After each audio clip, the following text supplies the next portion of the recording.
everyone and welcome back to my channel. Nice to see you again. I hope you liked my last one. I know it was a little bit long, probably a little bit disjointed with the camera and the phone and the whatever, but let's not talk about it. This is a new one, so we're gonna just have fun with it, okay? And this one's gonna be a Q&A, so I've got all the questions on my phone. I'm just gonna read them out, and yeah, I'm gonna go for it.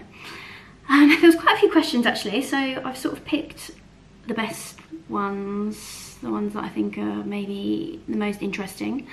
And yeah, if there's any other questions that you think of whilst I'm answering these, or any that you might think I've forgotten or whatever, yeah, send them in, comment them, like them, subscribe to me, you know, all of that jazz.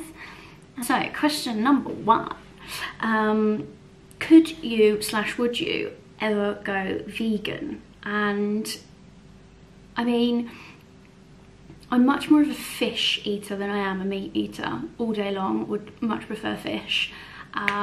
If I go to a restaurant, normally I order the fish dish. So in terms of veganism, probably not, because I love cheese. I'm not a massive dairy person, but cheese is definitely a yes from me.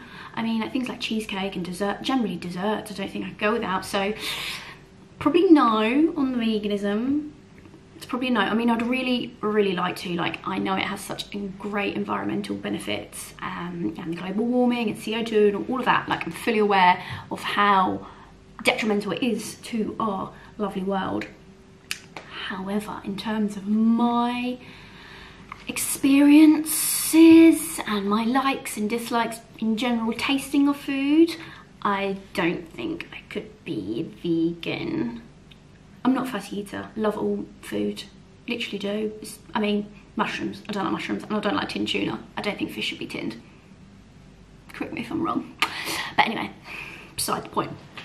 So yeah, I don't think, it's a no from me on the vegan. If there is any vegans out there, I salute you. Well done. I mean, you're taking one for the team. I think it's great. Keep up the good work. It's a no from me. Next question. Biggest struggle in lockdown?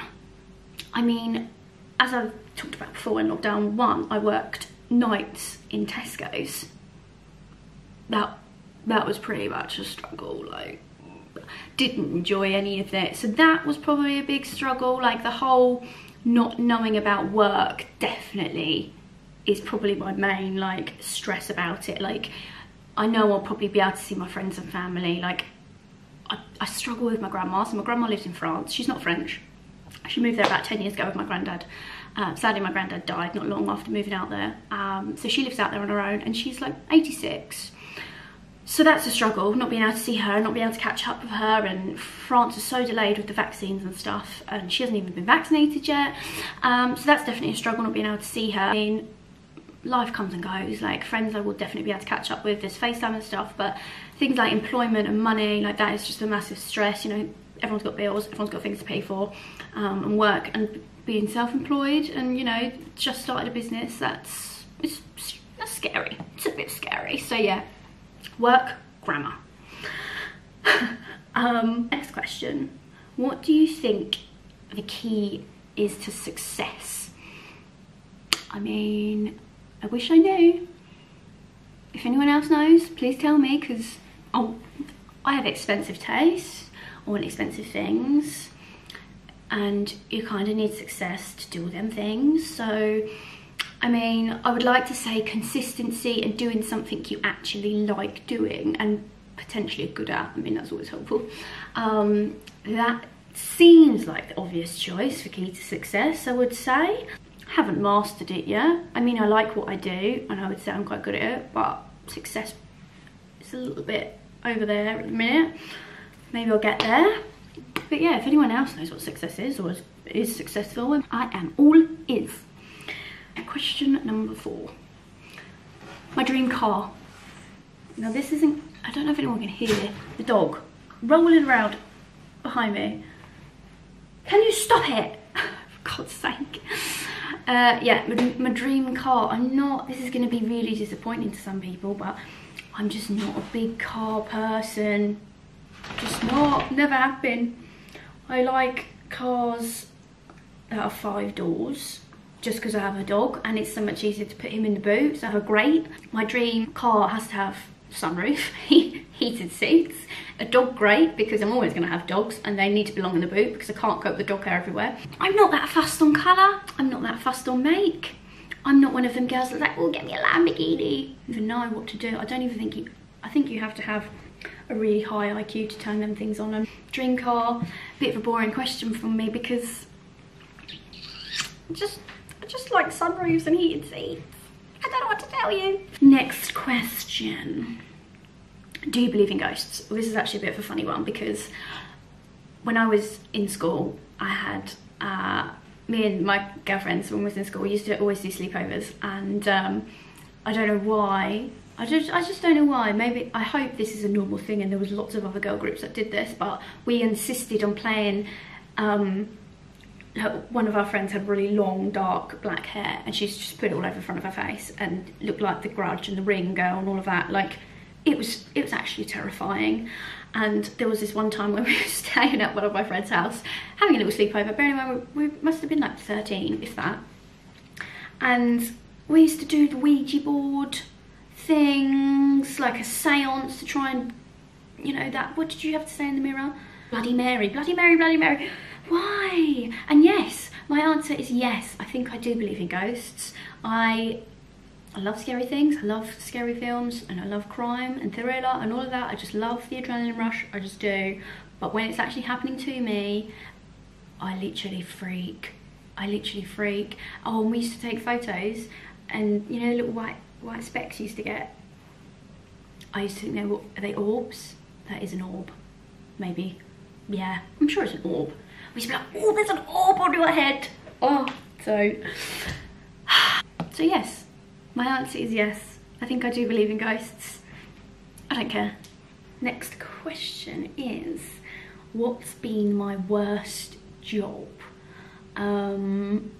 Okay, just trying to think of what jobs I've even had. I mainly work, like before uni, I mainly worked in like restaurants, bars, pubs, you know, that sort of scene. Where I live is quite rural, so that's all that's really around is like pubs and one hotel, which I'm pretty sure I worked in like all 4 at the same time. So I don't really know. I mean, the worst, oh, I got hair in my mouth. The worst job mentally and because of the people that worked there was actually in the architectural field. It's really upsetting actually, and I know it was International Women's Day yesterday, so more reasons I suppose to talk about it, but there's a really big gender equality gap in architecture, I feel, certainly my experience of it.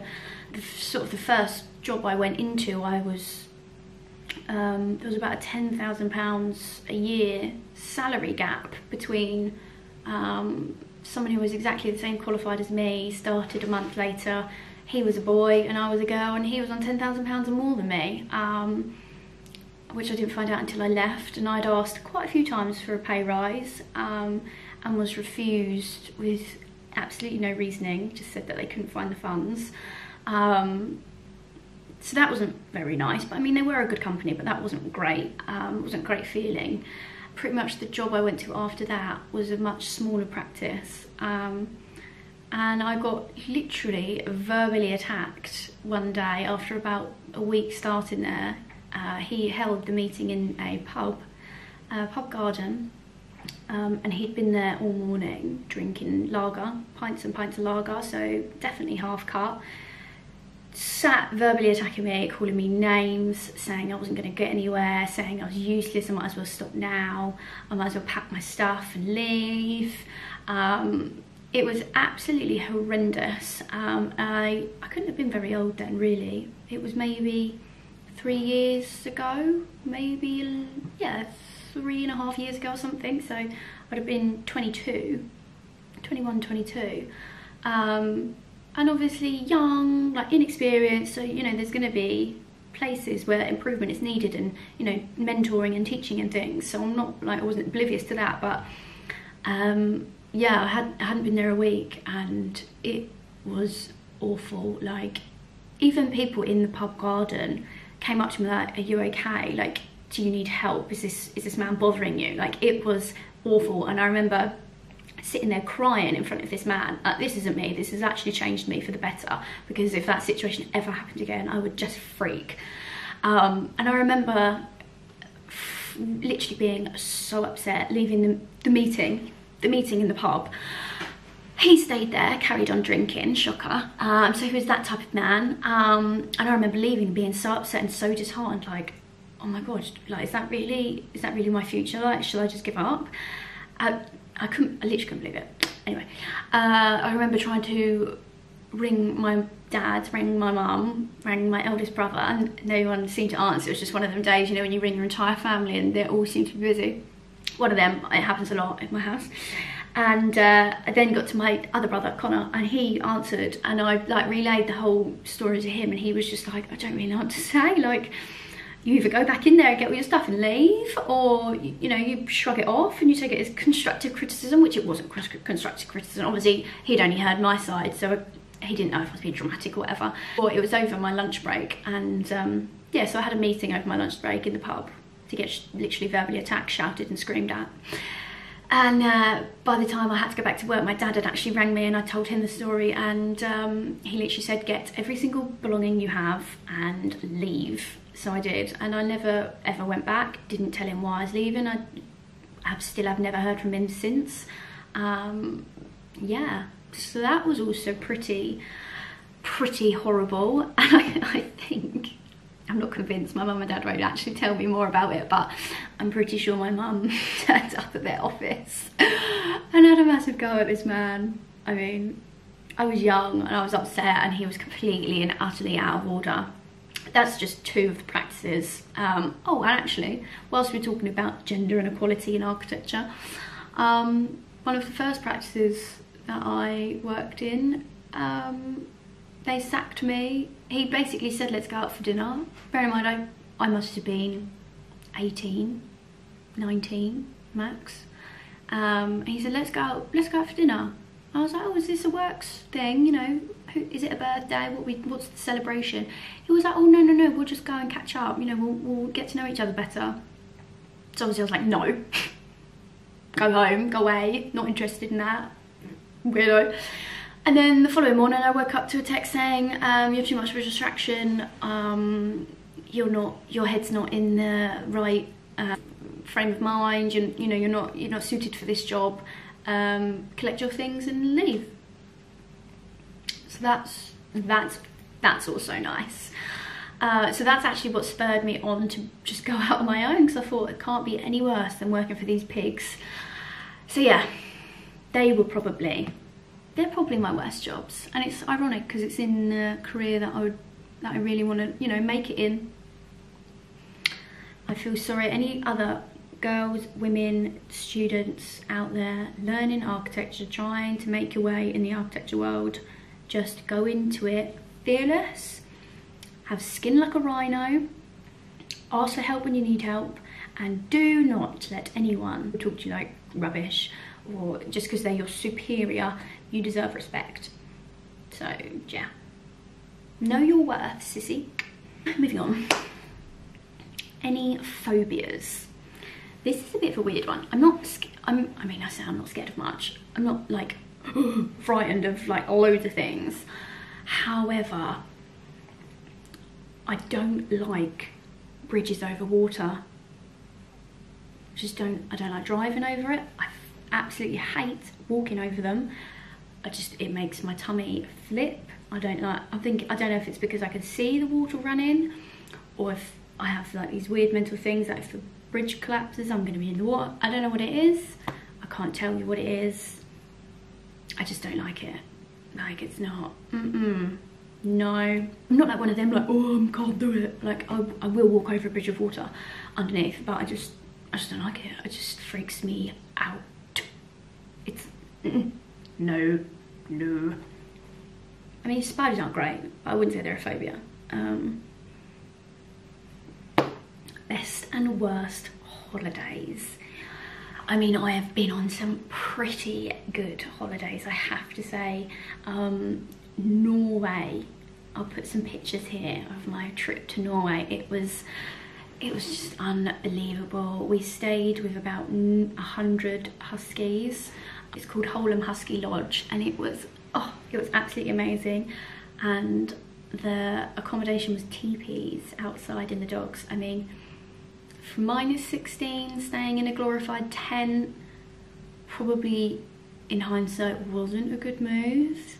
I mean, there was a log burner and an electric blanket, but that was about it. So when it got to about 2 o'clock in the morning and the fire burnt out, it was chilly. It was really chilly. But that was probably the only downfall. We did manage to sort of see the Northern Lights. We was in the rooftop of a gin bar, and the green ones came out, which was really nice. And then we was walking through the town, and the purple ones we managed to see. I'll try and tag it. It was a video, so I don't know if I'll be able to do 2 videos, but I'll see if I can put that up there as well. So that was definitely one of the best ones. One of the worst, and I say this because I don't know if it was the culture or the vulnerability of how it made me feel, but Morocco. We went to Marrakesh, and a lot of people had like said to me, oh, it's really dangerous, what's this, it's that, and like filled me with sort of dread for going, and you know, don't take all your watches off, and you know, it was really sort of like derogatory against Moroccan people in terms of like they're going to rob you, and it was, you know, they're like thieves, which I don't think is necessarily true. You know, I didn't get mugged, no one stole anything from us, but because I'd gone there with like so many people like, oh, this is gonna happen, this is gonna happen, I'd sort of like made my mind up of what to expect, which is made it like the bad holiday, because I was sort of just on edge, like as if something bad was gonna happen. So I'm kind of gutted, but I don't think it's gonna be one of them places like I would go back to, like the state of the roads and all of the cars and how people lived, and like the rogue dogs everywhere. Like it just stressed me out. Like I love countries with a culture like that. You know, they're a little bit rustic, and you know, they're not as developed as the UK. You know, we're privileged, but I don't know, I probably went with the wrong frame of mind, and I don't know, I just felt on edge and I didn't like it. You know, and they have quite a lot of like animals that they use in the square for tricks, for money, like monkeys climbing on you, or like the rattlesnakes and stuff. Like I don't really vibe with that. So that was probably one of the worst. Not worse as in like it was like a horrible holiday, just it wasn't really for me. So yeah, probably that. Sorry for anyone if they've been to Morocco and loved it, just wasn't for me. The next question is future 10-year plan. I mean, this is a hard one, like 10 years. So I'm coming up to 26 in August, which is disgusting. So 10 years, 35, 36. I would like to say I would have bought and sold and flipped and done up 5 houses. I mean, that would be great if that had happened. I mean, bearing in mind I haven't bought my first one yet. I mean, that is pending. We are actively looking, and we're definitely, when I say we, I mean Dale and I, we're definitely looking for doer-uppers, preferably bungalow, to do up and flip and sell. We've got a lot of money we want to make first before we settle down into our dream home. We want to go to lots of holidays and things, so sort of property developing and flipping houses is higher on our list than it is to buy and, you know, settle. Lots of people will probably assume that I would have babies by then, but it just still frightens the life out of me. Like ever since I can remember, I don't know what keeps going in my mouth. Ever since I can remember, I have not been maternal ever. Children wind me up. I hate them. I literally do not like them. Don't ever ask me to babysit, ever, anyone. I'm not into it. Everyone's like, oh, when it's like you'll change your mind, or when it's your brothers, you know, it'll be nice.